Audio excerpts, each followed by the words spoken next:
Hello guys! Ito na. Mamamasyal tayo dito sa labas ng Amsterdam. So, nag-breakfast kami dito sa KFC nila. Maliliit ang kanilang serving. Yung mga chicken nila maliliit din ang mga portion. Pero okay na din. Masarap naman. May pa french fries, may boiled corn, at saka soda. Okay na yon. Tapos ginutom na rin kami kasi anong oras na ito guys? Magti 10 a.m. na. Oh, lakihan natin ang ating subo kasi marami pa tayong lalakarin ngayong araw na ito guys. Ito na yung vending machine nila ng mga sandwiches, hamburger, at saka hotdog. Bali, maglalagay ka dyan guys ng bayad doon sa may black na lalagyan ng parang card. Tapos, para siyang vending machine. So, pag tinap mo yung payment mo, lalabas na yung in-order mong burger, ganun. Ito yung mall nila guys, so ang laki. Parang modern siya, ginagawa pa lang nila. Siyempre, ayan na yung mga bike na nakapark. Ang dami-dami talagang bike guys. Ito na siguro yung place na pinakamaraming bike na nakita ko. O, mamili na ng anong color ang gusto nyo. Malaki, maliit, kulay green, blue, black. O, di ba? Imbis na mga sasakyan ang nakaparada ay mga bike. Ang mga tao talaga dito ay marami sa kanila ang nakasakay ng bike. Siyempre, meron din lang silang train. Kagaya sa London, guys, itong train din nila is umiikot sa city. So, pwede kang sumakay dyan para mamasyal. Dito naman tayo sa kanal, guys. Ito yung bisikleta. Parang pinark lang siya dyan, guys, para sa mga magtitik ng picture. Ganyan, para maganda naman ang background ng kanilang pakanal. Medyo may kaginawan dito guys, kaya ayan nakahalukip-kip si Jusawa.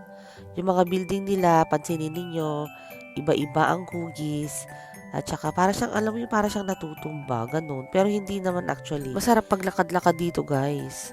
Kasi makikita mo yung mga may mga pa-flowers dyan sa gilid. Meron ding mga lumadaan na mga maliliit na cruise dyan. Yun o yung cruise boat nila.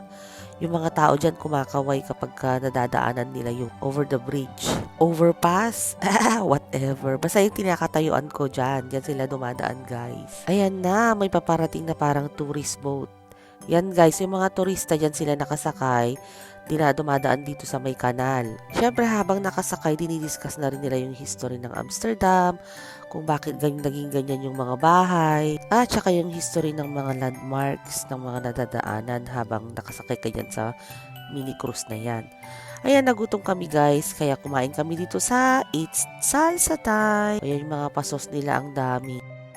Ito naman, sa katabi ng aming kinainan, merong isang pastry. Ang liliit ng mga cookies na yan guys, pero masarap siya. Ang napansin ko talaga dito, marami silang mga parang mga dessert. Iba-ibang hugis, iba-ibang kulay. Siyempre, medyo matatamis. Kaya kung sweet lover ka, chocolate lover, naku, punta ka dito sa lugar na ito guys, hindi ka magsasawa. Ang dami-dami talaga nilang mga pastry, mga chocolate cookies, ice cream, o name it. Crepe, donut, churros. Tikman nga natin ito guys. Ito yung sinasabi ko, apakaliit pero apakasarap. Uy, in fairness, masarap talaga siya guys. Isa lang kayang nakain ko dito. Yung isa binibigay ko kay Yusawa pero ayaw naman niya ng matatamis. Kaya sabi ko, iuwi ko na lang, kakainin ko mamaya sa loob ng room sa hotel. Ito yung flavor na pistachio guys.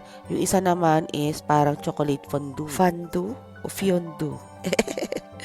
Ito na yung room namin guys, papakita ko sa inyo. Nasa tapat kami ng Palace of Amsterdam. Nasa 4th floor yung nakuha naming room guys. Nag-request ako ng may canal view, pero sabi nung nasa front desk, ito lang daw yung available nila na room. Okay na rin, kaysa naman sa inside. Tingnan nyo yung bubong ng mga bahay nila. Parang triangle. Ito yung naman yung kanilang coffee bar. Wag masyadong malikot-likot ng mga kamay dyan ng pagtimpla dahil lahat ng yan guys ay may bayad. May pa-bar pa sila, may pa-chocolate. Tony's Chocolate Food. Tingnan natin ang mga presyo. May bayad at saka may presyo yung mga yan guys. Yan na yung mga baso nila. Kung gusto mong inumin ang alak, pwede.